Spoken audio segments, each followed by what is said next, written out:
these cell phone vendors, Sony, from Apple, from HTC, from Microsoft, from Samsung, you name it, the full list, who have been petitioning them over patent claims, all wanting us to block the competition from the market. If we went ahead and obeyed all of these, do you want to know how many phones would be on sale in America? Not one. American consumers would not be able to buy a single cell phone of any brand from any vendor on any network because all of them would be blocked for alleged patent violations. Yeah. Is that what we really want? Is that a system that's it happens with copyrights now. In the case of copyrights now, they just remove domains without due process, without anything. And that's extremely controversial. I mean, fortunately, they have some members of parliament in the US, they usually senators, things like that, who do dare to at least question the system. They don't actually do anything, but they say, hold on a second, this is not constitutional. You cannot just name a domain somewhere in Spain and say, well, we think it's copyright infringement, because they make files available, who knows which files, and they just remove those, and they don't give them a chance to even face court to challenge these decisions. But it's worse. I mean, Gordon's quite right about things potentially being banned altogether in the US, and the ITC has been a bit more not so lenient. But one of the things they've done is they actually look into the case before banning. They basically ask questions before they do anything. And usually they do allow things to carry on. I cannot really think of a case in ITC where a company was truly denied a major product. The Xbox 360 in the US, it's facing a ban as well because Motorola is counter-suing Microsoft. And Microsoft loves to sue against Linux. Oh, they love to block Motorola phones. And what they did, I think, if I remember correctly, what they did to TomTom, if you remember correctly, they were challenging TomTom for the FAT file system. That's a very fundamental thing that's in cameras, that's in all kinds of devices based on a Linux kernel. And they did not give them a chance to even defend the case, which was defensible. That was a very trivial patent because they put financial strain on the company and say, well, you cannot import TomToms. Nobody will be able to import. You won't be able to export them from the Netherlands, I think that's the location of the company. And they just couldn't afford to go to court because they couldn't make sales if they do so. Yeah, that's it. I mean, with these patent violation accusations, even defending even the innocent, when they cannot, I mean, it just costs them so much money to even file the paperwork, to even start the process of saying, hey, wait a minute, I'm innocent here, I'm defending this. That it just costs them far, far too much. It's basically cheaper for them to write off a settlement agreement under an NDA, of course. It's always under an NDA. That just basically is a blank check. It's cheaper for them to write a blank check and just build it into the price than it is to say, hang on, I'm innocent.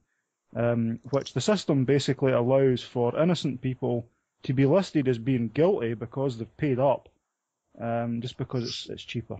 It really is pathetic. I have the article here which sort of threw me because it wasn't particularly clear. And it says here the Korean consumer giant LG obtained a preliminary injunction preventing importation of Sony PlayStation 3 consoles into the EU for 10 days. Now, what puzzled me was, okay, we have the importation ban, but what about the stock that's already remaining? Certainly from my local area, the PlayStation 3s are not taken off the shelves. They're still being sold. So it really made the ban a little bit confusing. Symbolic. Yeah. What we should say as well, though, which is quite important, is I certainly don't want to paint Sony as a victim here, because last year Sony did the same thing with LG and tried to get their mobile phones removed off the. They all do it. Yeah. They all do it. And it's tit for tat. See, the odd thing here is all of these companies, bar none, will paint themselves in the PR scheme of things. They'll paint themselves as champions of capitalism. They fully believe in capitalism and giving the customer the choice. And the customer is obviously choosing them because they are by far the best products, the best services, the best prices. They're doing things that the customers really want. Well, in that case, why the hell are you trying to block the competition from being able to choose someone else. Because they're the good guys. They're the good guys. Come on, they're the good guys. That's the way they feel. They're stealing. Yeah, exactly. I mean, if your product is good enough that people are choosing it, then it doesn't matter about the competition because the customers are looking at the competition and going, we don't want that, we want your product. Well, staying on the, just very briefly on the subject of NDAs, very briefly, I don't know whether Gordon or Roy, you've got any opinion or any comment or observation on this, but we've just seen the end of the MVP summit for 2011, and one of the main factors in that is the NDA that all MVPs attending had to sign. I tweeted about it or dented about it. I don't know, Roy, did you have any feedback? I actually rejected both of them. You know who else was in the the major the MVP we have in the so-called community?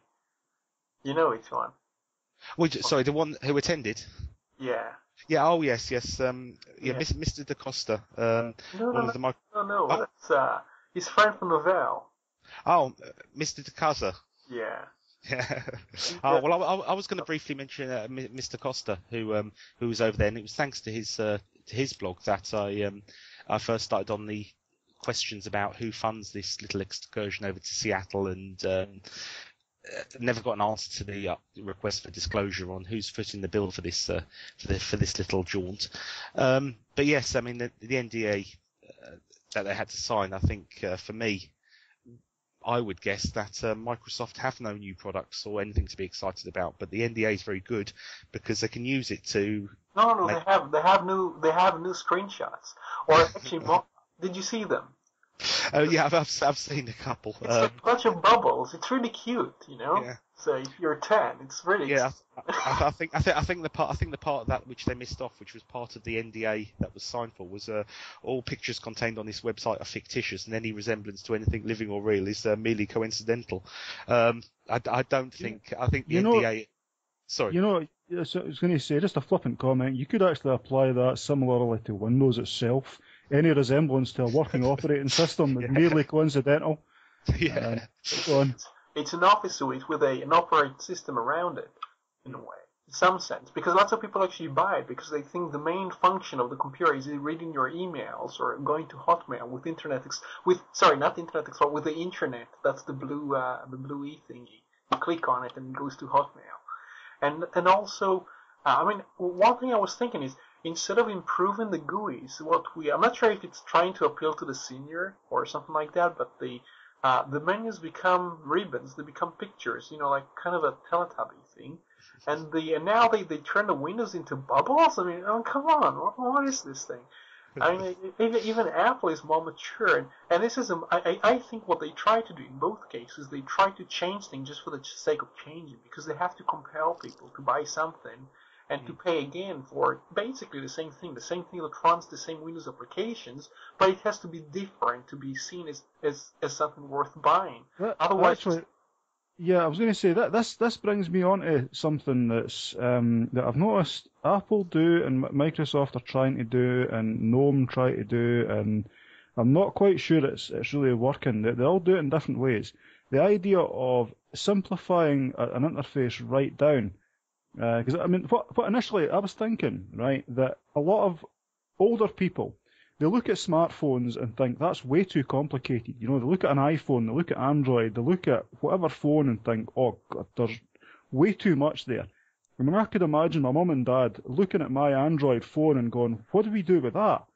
It's got buttons and it's got things that the screen changes and it's just too complicated. So I remember listening to some show, I don't know what it was, and they're saying about the niche in the market. If you try to simplify something down and make it really easy to use, because people keep saying we want it to be easy to use, and they were talking about a phone. The problem was when they put that phone out, when they actually give them that, they don't sell because people look at these and go, oh, it's too simple.